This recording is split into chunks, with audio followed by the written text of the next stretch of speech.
एक दूसरे की शुभकामनाएं लो और एक दूसरे की शुभकामनाएं दो। सुबह उठते ही अपने आप से भी कहो और अपने अगल बगल वाले, चाहे वो पत्नी भी क्यों ना हो, पति भी क्यों ना हो, उठते ही कहो सुप्रभातम।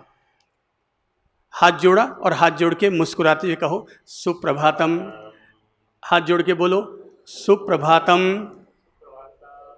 अर्थात जो अर्थ गुड मॉर्निंग का होता है वही अर्थ हिंदी में सुप्रभातम का होता है। आपकी प्रभात सुंदर हो, शुभ हो, मंगलकारी हो, इसी भावना के साथ सुबह उठते ही सुप्रभातम। तो सुप्रभातम का मतलब क्या हो सकता है? हम लोगों ने अपने हिसाब से सुप्रभातम का अर्थ निकाल रखा है और वो अर्थ है सुप्रभातम। सुप्रभातम में पहला अक्षर क्या है? सु। सु यानी सुंदर हो। शुभकामनाएं दे रहे हैं, ब्लेसिंग्स दे रहे हैं और ब्लेसिंग्स अपन वापस ले रहे हैं। सुप्रभातम का पहला अक्षर है सु। सु यानी सुंदर हो। सुप्रभातम का दूसरा अक्षर है प्र। प्र यानी प्रसन्नता हो। प्र यानी प्रसन्नता हो। तीसरा अक्षर है भा यानी भाग्यशाली हो। सुप्रभातम का चौथा अक्षर है त यानी तनाव मुक्त हो। और सुप्रभातम का पांचवा अक्षर है म यानी मंगलमय हो। अर्थात आपकी सुबह, आपका दिन, आपका जीवन सुंदर हो, प्रसन्नता भरा हो, तनाव मुक्त हो, भाग्यशाली हो और मंगलमय हो। इसी सद्भावना के साथ हम एक दूसरे को बोलते हैं सुप्रभातम। ब्लेसिंग्स देने का और ब्लेसिंग्स लेने का अपना फायदा होता है। हम लोग ब्लेसिंग्स लेना ही भूल जाते हैं। लोगों को लगता है सब सुबह सुबह, हमारी ऐसी क्या मजबूरी है जो आप कहते हैं सुबह उठकर मम्मी पापा के पांव छुओ, बड़े भाई के पांव छुओ, बड़ी बहन के पांव छुओ। आप हमें ऐसा क्यों प्रेरित करते हैं? ये प्रेरित इसलिए कर रहे हैं कि हमारा उद्देश्य ये नहीं है कि आप किसी के पांव छुएं, बल्कि हमारा उद्देश्य ये है कि पांव छूने से हमें अपने आप ही ब्लेसिंग्स, हमें अपने आप ही आशीर्वाद उनके प्राप्त हो ही जाएंगे। जैसे ही हम किसी के पांव छूते हैं तो पांव छूते क्या होता है? अगले का हाथ हमारे सिर पर, हमारी पीठ पर आ जाता है और जैसे हम कहते हैं प्रणाम सा, अगला वापस क्या कहता है? खुश रहो, जीवता रहो, चिरायु हो, शतायु भव। जो भी उनके मन में होता है वो अपनी ओर से हमें ब्लेसिंग्स देते हैं। अब सुबह की शुरुआत हमने कितने अच्छे तरीके से कर ली कि हमें हमारा घर का कुछ लगा नहीं, केवल 5 सेकंड का काम हो रहा है, लेकिन 5 सेकंड में हमने दिन भर हमारा अच्छा जा सके, इसके लिए हम लोगों ने दुआएं उनकी प्राप्त कर ली। दुआओं में बड़ी ताकत होती है, प्रणाम में बड़ी ताकत होती है। प्रणाम का परिणाम हमेशा उत्तम ही होता है। चाहे अगर आप दुश्मन को भी प्रणाम कर लेंगे तब भी हमें उसके बदले में आशीर्वाद ही प्राप्त होने वाला है। देखिए, मैं आप लोगों को एक खास घटना कहता हूं कि किस तरह से ब्लेसिंग्स अपना काम करते हैं, शुभकामनाएं और आशीर्वाद कैसे काम कर जाते हैं। एक उपनिषद है जिसका नाम है मार्कंडेयोपनिषद। वो उपनिषद कैसे बना ये अब आपको बताता हूं। पहले एक ऋषि थे मार्कंडू, उनके बेटे का नाम था मार्कंडेय। मार्कंडू बड़े अतिथि सत्कार में विश्वास रखते थे, लोगों की खूब आव भगत करते थे। ऋषि थे तो उनकी कुटिया पर अनेक लोग उधर से गुजरते, कोई पानी पीता, कोई नाश्ता करता, कोई खाना लेता, लेकिन वो सबकी बड़ी भक्ति किया करते थे। तो एक बार उनके यहाँ कोई ज्ञानी गुरु आए तो उनका बेटा उन्हें खाना खिला रहा था। उसकी आव भगत और विनम्रता को देख करके वो ऋषि इतने प्रभावित हुए कि उसे आशीर्वाद दिया चिरायु भव।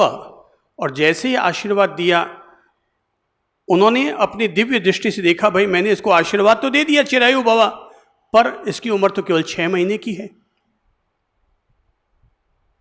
ओह, इतना गुणवान पुत्र, इतना विद्वान पुत्र, लेकिन उम्र केवल 6 महीने की। तो उन्होंने मार्कंडू ऋषि से कहा, प्रभु मैंने आपके यहाँ आतिथ्य स्वीकार किया है, मुझे नहीं पता कि मुझे आपको कहना चाहिए कि नहीं कहना चाहिए, पर मुझे लगता है कि मैं आपको कह ही देता हूँ। और मेरे मन में जो बात आई है वो ये कि आपका जो बेटा वो केवल अब 6 महीने की उम्र ही इसकी बची हुई है, इसलिए आप इससे जितना जो कल्याण के काम करवाने हैं वो करवा लीजिए, क्योंकि उम्र इसकी इतनी ही बची है। पिता ने ऋषि की बात सुनी तो उन्हें लगा ऋषि तो बड़े ज्ञानी हैं और इनकी बात मिथ्या हो नहीं सकती। पिता ने अपने पुत्र को बुलाया और कहा कि बेटा अब एक काम कर, अब 6 महीने तक भगवान का भजन करना है तो करना, शास्त्र पढ़ना है तो पढ़ना और नहीं पढ़ना है तो मत पढ़ना। आज से अब तुम्हें केवल एक ही काम करना है, जो भी अपने घर पर ऋषि मुनि आते हैं सबके केवल पांव छू करके उनके ब्लेसिंग से, उनके आशीर्वाद, बस केवल आशीर्वाद लेने का काम कर। अगर इसमें कोई दम होगा तो तुम्हारा अपने आप आयुष्य बढ़ जाएगा। बोले ठीक है पिताजी, जैसा आपका आदेश। अब वो जो भी संत आते हैं, जो भी आते हैं, सबके काम क्या करता है? केवल काम क्या करना है? उसको प्रणाम करना है। आगे बड़े, पांव छुए, उनके पांव की धूल को अपने माथे से लगाता, धन्य भाग आप पधारे। और जब भी कोई आते और जब वो उनको प्रणाम करता तो वापस बदले में क्या मिलता था? आयुष्मान भव, चिरायु भव। अब सब लोग अपना आशीर्वाद दे दे करके जाते चले गए। कहते हैं कि अब 6 महीने में केवल 7 दिन बचे कि तभी आसमान से सप्तऋषि उतर करके आए और वो भी उनकी कुटिया में आए। आओ भगत हुई। और बच्चे का काम क्या है? आते ही प्रणाम करना। वो आगे बढ़ा, उनके पांव छुए, प्रणाम किया और प्रणाम करते ही उनका आशीर्वाद क्या निकला? हाथ आगे बढ़ा के बोलो तो क्या निकला आशीर्वाद? शतायु भव, चिरायु भव, चिरंजीवी भव। एक ऋषि ने आशीर्वाद दिया, दूसरे ने दिया, तीसरे ने दिया, चौथे ने दिया, पांचवें ने दिया, छठे ने दिया। 7वें ऋषि ने जैसे ही कहा चिरायु भव कि तभी उसने देखा अपने ज्ञान से, बोले अपन लोग तो सारे के सारे ही बिना ज्ञान दृष्टि का उपयोग किए हुए और सीधा बच्चे को प्रणाम के बदले में सीधा चिरायु भव का आशीर्वाद दे डाला। बोले क्यों, क्या हुआ? बोले देखो, दिव्य दृष्टि से देखो, ये तो अब 7 दिन का ही बच्चा बचा हुआ है, इसकी तो उम्र पूरी हो गई। बोले भाई अब उम्र तो हो गई, पर ब्रह्मा जी से अपन लोगों को आशीर्वाद मिला हुआ है कि अपन जिसको जो भी आशीर्वाद दे देंगे वो फलेगा। तो अब तो क्या किया जाए? या तो अपन लोगों के द्वारा दिया गया आशीर्वाद निष्फल जाएगा, या ब्रह्मा जी ने हमें जो आशीर्वाद दे रखा है वो निष्फल जाएगा, या फिर ये जो मौत इसकी लिखी हुई है वो निष्फल जाएगी। होगा क्या? बोले समस्या बड़ी गंभीर है, चलो ब्रह्मा जी के पास। गए ब्रह्मा जी के पास सप्तऋषि, और जैसे ही उसने वैकुंठ लोक में ब्रह्मा जी को देखा, देखते ही बच्चे ने क्या किया? क्या किया? गया दौड़े हुए सीधा और ब्रह्मा जी के पांव छुए और प्रणाम किया। प्रणाम का परिणाम क्या होता है? ब्लेसिंग्स, बेस्ट विशेज, आशीर्वाद। और जैसे ही पांव छुआ, पांव छूते ही ब्रह्मा जी ने सिर पर हाथ रखा और हाथ रखे कहा, बोलो क्या कहा? शतायु भव, चिरंजीवी भव।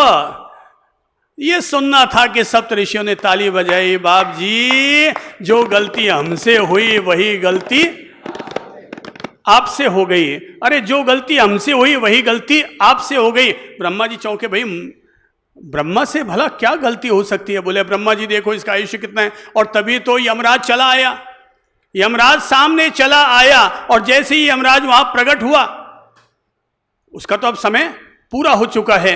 अब जैसे ही यमराज सामने आया, सामने आते ही बच्चे की तो आदत, क्या आदेश? वो तो जैसे ही यमराज को सामने देखा झट से दौड़ कर गया और पांव छुए। और यमराज भी भूल गए कि मैं तो इसको लेने आया हूं। और जैसे ही पांव छू के प्रणाम किया, फिर क्या मिला? चिरंजीवी भव। अब तो सबके सामने मुसीबत आ गई। चिरंजीवी भव, चिरंजीवी भव, चिरंजीवी भव। इतने आशीर्वाद इस बच्चे ने ले लिए हैं। और तभी यमराज को ध्यान आया, अरे मैं तो इसको लेने के लिए आया हूं, कहां चिरंजीवी का आशीर्वाद दे दिया। ब्रह्मा जी ने कहा, ऐ यमराज तुम्हें अब वापस लौटना पड़ेगा। बोले क्यों? बोले जिस बच्चे ने अपने जीवन में इतने सारे लोगों का आशीर्वाद ही आशीर्वाद प्राप्त कर लिया है, उसके दर पर आई हुई मौत को भी हमेशा वापस खाली ही जाना पड़ता है। वहां से तो मौत को भी खाली वापस लौट करके जाना पड़ता है, क्योंकि इस व्यक्ति ने, इसके पिता ने एक गुर बच्चे के जीवन में डाल दिया, और वह है प्रणाम करने का, ब्लेसिंग्स लेने का, आशीर्वाद लेने का। इसलिए ये कतई मत समझो कि अगर हम किसी के पांव छू रहे हैं तो कोई आपको दबाया जा रहा है, बल्कि सिखाया ये जा रहा है। ये एक ऐसी कला है कि जिसमें व्यक्ति झुक रहा है, पर झुकने के बदले में वापस पा रहा है। वो ढेर सारा पा रहा है।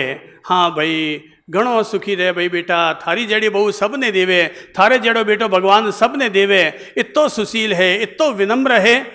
प्रणाम का परिणाम तो हमेशा उत्तम ही होता है। अब जरा सोचो, आप अभी अगर वो सामने बैठे, जैसे मान लो कि प्रकाश जी मालू बहुत अच्छे व्यक्ति हैं, अब समझिए ये यहाँ से वापस अपने शहर इंदौर लौटेंगे और इनका बेटा इनको लेने के लिए आया है स्टेशन पर, और बेटे ने आकर के स्टेशन पर सैकड़ों लोगों की आवाजाही के बीच में अगर प्रणाम किया है अपने पिताजी के पांव छूकर, बताओ इसमें गौरव किसका बढ़ा, पिता का या बेटे का? इसमें बेटे का गौरव बढ़ा। भाई पैसों लागे न टक्को और जबरदस्त है धर्म पक्को, तो कुछ भी अपना खर्चा नहीं लगा, लेकिन फिर भी हमें बहुत कुछ मिल रहा है। और टाइम कितना लग रहा है धूप लगाने में? कितने सेकंड लग रहे हैं? अपन लोगों के लिए तो सेकंडों की कोई कीमत ही नहीं है। पर ये बता रहा हूं, जो काम हम नहीं करते हैं वो काम अगर हम लोग सुबह सुबह अगर ये करने की आदत डाल लें, पहला मुस्कान के साथ शुरुआत करो दिन की, और दूसरा प्रणाम और आशीर्वाद के साथ अपने दिन की शुरुआत करो। एक तरफ स्माइलिंग और दूसरी तरफ ब्लेसिंग्स, ये दो चीजें हमारे जीवन को पॉजिटिव बनाने में हमारे लिए मदद करेगी। तीसरी चीज, और वो है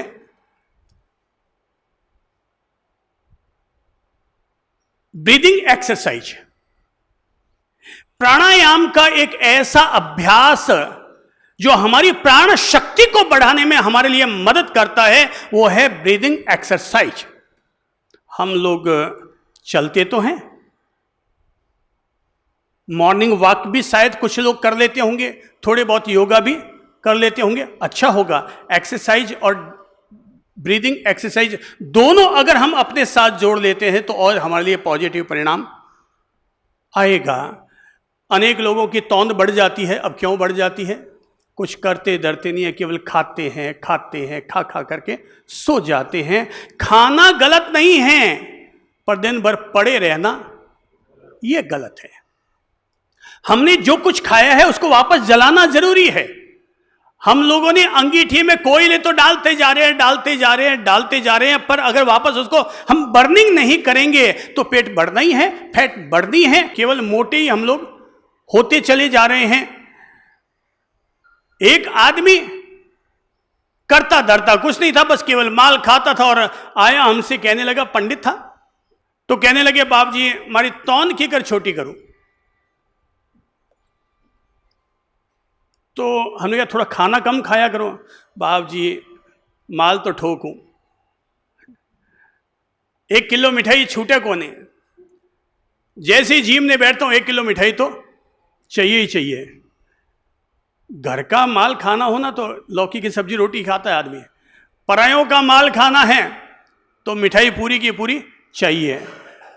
तो मैं कहा सुबह सुबह एक्सरसाइज करिए करो। बाप जी सुबह सुबह तो यजमाना रह जाऊं तो बैठे जाऊं, जड़ी तो इनकम हुए। तो मैं कहा कि तब फिर एक काम कर भाई, तुझे अपनी तौंद भी छोटी करनी और करना धरना कुछ नहीं है, तो एक काम कर, तेरे से जिसकी तौंद बड़ी है उसके साथ घूमना शुरू कर दे, तेरी तौंद अपने आप ही छोटी नजर आनी शुरू हो जाएगी।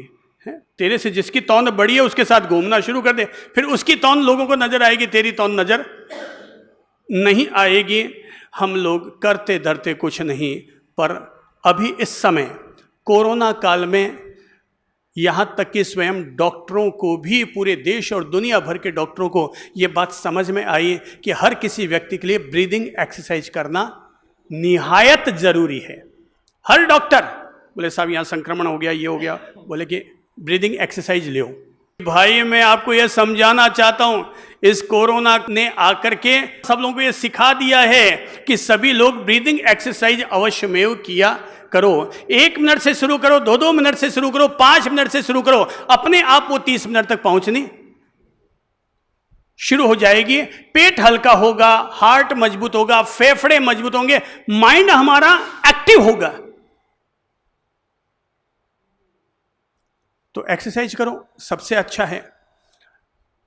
एक सुबह का 30 मिनट का टाइम अपने लिए निर्धारित कर लो कि ये 30 मिनट तो मैं अपने लिए एक्सरसाइज के लिए दूंगा ही दूंगा, मैं अपने हेल्थ के लिए दूंगा ही दूंगा। जैसे 10 मिनट तक आप टहलिए, फिर 10 मिनट तक आप योगा कर लीजिए, और अगले 10 मिनट तक आप डीप ब्रीदिंग या ब्रीदिंग की एक्सरसाइज के लिए, सांसों श्वास की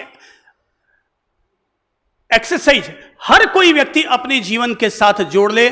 हमारे पास अंदरूनी ताकत ज्यों ज्यों बढ़ेगी तो बाहर के इन्फेक्शन और वायरस का असर होना अपने आप कम कम कम होता चला जाएगा।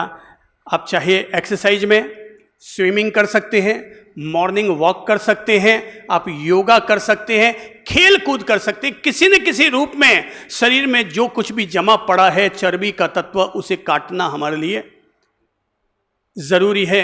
भाई या तो जैनियों की तरह उपवास कर लो 15 दिन में एक बार, या सप्ताह में 1 दिन एकासना कर लो, तो फिर शायद अगर हमने एक्सरसाइज न की तो चल जाएगा।